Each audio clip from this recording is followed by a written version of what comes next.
Caros amigos, bem-vindos a mais um episódio de Hoje no Mundo Militar. Neste vídeo falaremos sobre um decreto assinado por Vladimir Putin para incentivar a entrada de homens em idade militar na Rússia, tudo com o objetivo de reforçar a sua invasão da Ucrânia.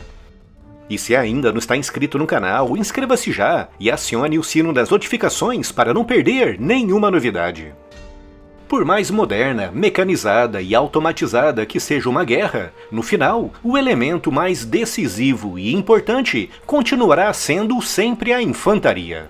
Os mísseis de cruzeiro podem destruir alvos importantes com precisão a centenas de quilômetros. Os blindados podem abrir brechas nas fortificações inimigas, e os aviões e helicópteros de ataque podem bombardear as posições do adversário com toneladas de bombas. Mas, sem a infantaria para avançar, explorar essas brechas e consolidar os ganhos, todos aqueles meios avançados não valerão de nada. É verdade que a era dos exércitos com muitos milhões de soldados, como vimos na Segunda Guerra Mundial, já passou há muito tempo. Mas um grande contingente de infantaria e, acima de tudo, um fluxo constante de novos combatentes, constantemente chegando à linha de frente para fazer a rotação das tropas envolvidas nos combates e para ocupar o espaço deixado pelas baixas, é fundamental em qualquer grande operação militar. E essa máxima vale também para a invasão russa da Ucrânia.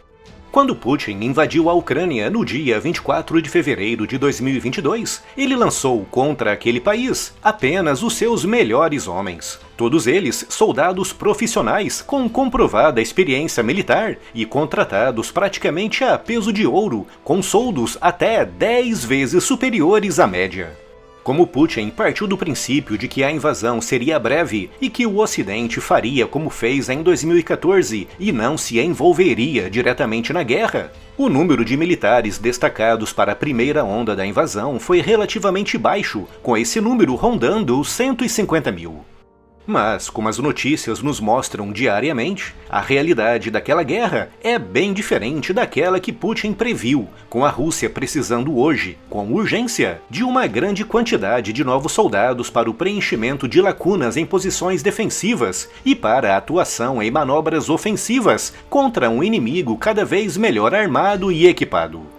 Em setembro de 2022, Putin tentou resolver isso com uma mobilização parcial que, oficialmente, tinha o objetivo de recrutar 300 mil reservistas. Não sabemos quantos reservistas foram realmente mobilizados, mas sabemos que de 250 a 300 mil russos fugiram do país naquela época, justamente para evitar a mobilização. Para evitar a fuga de mais russos, Putin assinou leis dificultando a saída de homens em idade militar para o estrangeiro. Mas isso não está impedindo um fluxo constante de saída de jovens russos que, de acordo com algumas fontes, ronda a casa dos milhares todos os dias.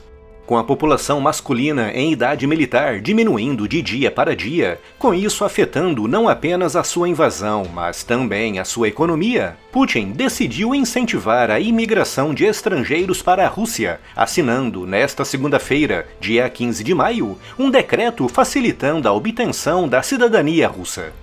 De acordo com o decreto, homens em idade militar de qualquer nacionalidade podem obter a cidadania russa, bastando para isso assinar um contrato de 12 meses com as Forças Armadas Russas. Após esse período de 12 meses, o indivíduo se torna russo, com essa nacionalidade podendo se estender também ao seu cônjuge e filhos. No decreto não há nada explícito, mas fontes ligadas ao Ministério Russo da Defesa dizem que esse contrato assinado com as Forças Armadas Russas envolve um destacamento obrigatório na Ucrânia. Ou seja, estrangeiros do sexo masculino em idade militar que queiram obter a cidadania russa só precisam ir para a guerra na Ucrânia por 1 ano e, se voltarem vivos, se tornam russos. Trata-se de uma medida que, com certeza, será muito bem recebida em países pobres, como, por exemplo, naquelas regiões africanas onde já há uma forte presença russa, como o Mali e República Centro-Africana.